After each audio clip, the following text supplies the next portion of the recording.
Salut Ariane, merci beaucoup d'être avec nous. Bonjour. Bonjour Ariane, tu es directrice et cofondatrice de l'association Les Marmites Volantes. C'est une entreprise. Une entreprise, Les Marmites Volantes. Tu veux nous expliquer ce que c'est?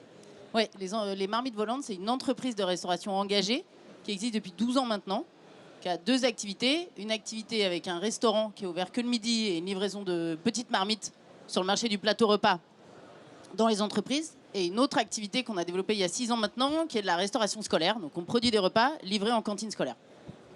Comment tu t'es, quel constat tu as fait sur le monde d'aujourd'hui qui t'a poussé à créer ça, les Marmites Volantes? Et je reviendrai d'ailleurs sur le nom que tu as donné à l'entreprise, ça m'intéresse. En fait, moi j'ai été élevée dans une famille où on parlait beaucoup de politique. On en parlait beaucoup, on était plutôt d'accord, mais plutôt d'accord pour dire le monde dans lequel on vit, il est injuste, il pourrait être mieux, il pourrait être différent. Et donc j'ai baigné dans cet univers-là, mais qui était plutôt de la discussion. Et mon parcours, moi j'ai fait une école de commerce, mais en fait en parallèle de ça, j'ai eu des engagements militants, de plus en plus militants.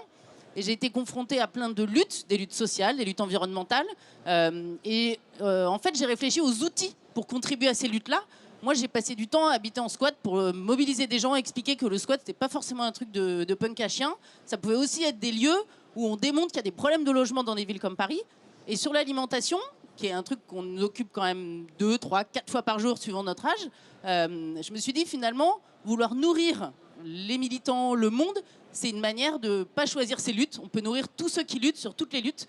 Et du coup, je me suis approprié l'alimentation, pas toute seule, parce que j'ai monté d'abord une association où il y avait beaucoup de bénévoles. Et après, j'ai monté une entreprise. Et le chemin a été de se mettre dans l'action. Un autre monde est possible. Manger bien, ça ne doit pas être un truc de riche. Et c'est ça qui a mobilisé voilà, l'association, puis aujourd'hui une entreprise avec un statut SAS, quoi. Là, tu es pile poil dans ce qu'on entend beaucoup aujourd'hui, le circuit court, la livraison à vélo. Il y a un chiffre qui est intéressant. En 7 ans, parce que ça fait 7 ans que tu as créé ça, les livreurs ont fait quasiment 2 fois le tour du monde. Donc, tu as quand même pas mal bossé.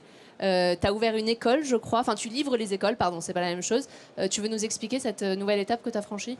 Ouais, juste avant, expliquer qu'il y a 12 ans, quand on a créé l'entreprise avec les associés, on a dit il y a 4... Notre ADN, il va être autour de 4 engagements, des approvisionnements responsables. Donc on cuisine des produits bruts, locaux, de saison, achetés en circuit court, majoritairement issus de l'agriculture biologique, mais ce n'est pas exclusif. La mobilité douce, on livre tout à vélo, y compris les cantines scolaires.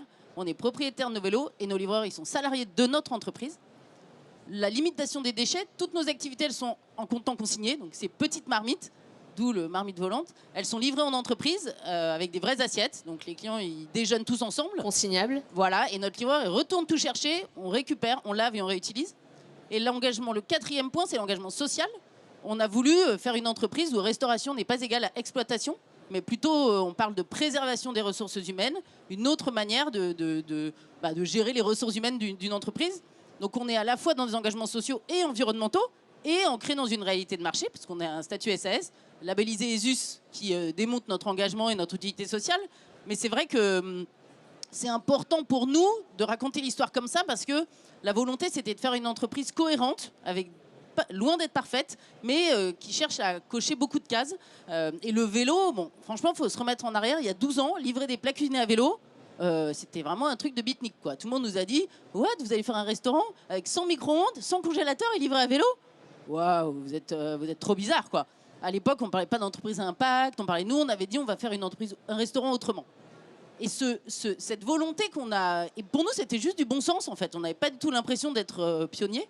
Et aujourd'hui, voilà, l'entreprise, elle existe toujours. C'est qu'on a réussi à assembler engagement et rentabilité, malgré les sursauts quand même assez compliqués depuis 3-4 ans pour la restauration. Et la restauration scolaire, c'est venu un peu spontanément. En fait, c'est une école qui est venue nous voir en nous disant c'est pas mal vos petites marmites. Est-ce qu'on pourrait avoir ça pour notre cantine?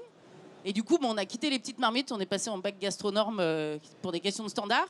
Et aujourd'hui, on a 2 cuisines centrales et on en a une qui produit 1600 repas tous les jours, livrés en bac inox, à vélo, dans des écoles, dans tout Paris et en région parisienne. Donc en fait, c'est possible de bien manger à un prix accessible en étant gourmand et durable, quoi. Oui, en tout cas, tu le prouves. Ce qui est intéressant dans ton parcours, c'est qu'il y a vraiment... tu surfes sur 2 vagues en même temps, si j'ose dire. D'un côté, tu as été salarié pour Fauchon, je crois, pendant un petit moment. Et en fait, tu faisais ça la journée. Je schématise un petit peu, mais tu faisais ça la journée et le soir, tu allais cuisiner pour des gens sur les ZAD, c'est ça? Oui, en fait, j'ai eu. C'est venu progressivement. C'est pas été, ma double vie, elle n'a pas été si longue que ça parce qu'avant de virer schizophrène, j'ai arrêté la vie, on va dire, du salariat classique. Mais en fait, j'avais un parcours très classique. J'ai fait une école de commerce, j'ai été travailler, j'ai travaillé dans la gastronomie, donc j'ai découvert la gastronomie étoilée, quoi. Je parle souvent de la polenta parce que j'ai découvert la polenta chez Fauchon à la truffe, avec du foie gras, avec des chefs étoilés, etc. Et quelques années plus tard, j'ai eu une immersion dans un resto associatif à Marseille, où on a été ramasser des légumes le matin et on les a cuisinés l'après-midi. Enfin, on les a ramassés dans les champs, on les a cuisinés l'après-midi. Au service le soir, on a fait une lasagne de polenta à un prix qui avait absolument rien à voir avec la polenta qu'on vendait place de la Madeleine des années avant. Et je trouve que ça fait partie de mon chemin et de ce qui m'a alimenté pour me dire, ben oui, il y a des produits chics et chers, c'est OK, mais le même produit peut être travaillé différemment et il peut être vendu dans une recette végétarienne, par exemple, qui permet de baisser le coût, à la fois environnemental et financier. Donc oui, le chemin, c'est aussi une trajectoire, en fait. Et même aujourd'hui, j'ai l'impression de continuer à avancer et à bouger, quoi. Justement, si tu continues à avancer, à bouger, si on ne t'arrête pas, tu serais où là? C'est quoi les prochaines étapes de vie? Je crois que j'aimerais à la fois faire grandir l'entreprise, mais à un rythme de croissance modéré, parce que je crois que j'ai pas envie de diriger une entreprise qui nourrirait tous les enfants d'Île-de-France. C'est trop gros, je pense que c'est pas le bon outil. Mais faire grandir l'entreprise et en même temps développer, continuer à être le trublion de la restauration collective. Aujourd'hui, on est encore petit, mais on démontre que c'est possible de faire une restauration scolaire autrement. Et j'aimerais bien que ce soit inspirant pour d'autres et qu'on arrive à faire bouger les lignes d'un secteur qui a bien besoin d'être bougé, parce que ça fait longtemps que les industriels qui opèrent se posent des questions, évoluent, mais pas assez vite, rapporté à l'importance de l'alimentation des enfants au quotidien. Et les enfants d'aujourd'hui, c'est les acteurs de demain, les adultes de demain. C'est indispensable de leur transmettre dès aujourd'hui des valeurs autour de la nourriture, que ce soit manger moins de viande, manger à un prix accessible. Donc tout ça, c'est ça qui m'anime. Rapidement, si tu devais faire une seule critique sur l'agroalimentaire actuel, même si je ne sais pas si c'est vraiment ce créneau-là, mais tu as compris, ce serait laquelle? On est quoi dans l'obésité de bouffe, toujours plus de bouffe, c'est ça ce que tu dénonces? Alors, si je prends une partie de la question sur la restauration collective plus spécifiquement, je pense qu'il y a une question du prix. Aujourd'hui, si les cantines scolaires sont pas bonnes, c'est bien sûr un peu de la faute des industriels qui mettent des trucs pas très bons, mais les industriels, ils répondent à des cahiers des charges qui sont donnés par des collectivités, surtout avec les cahiers des charges peut-être, mais surtout avec des budgets qui sont tout petits.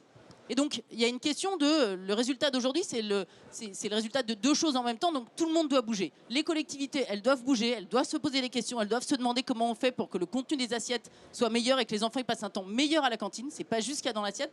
Et les industriels, ils doivent aussi, avec leur force et avec le nombre d'enfants qu'ils nourrissent tous les jours, ils sont responsables de faire mieux tous les jours dans l'assiette des enfants.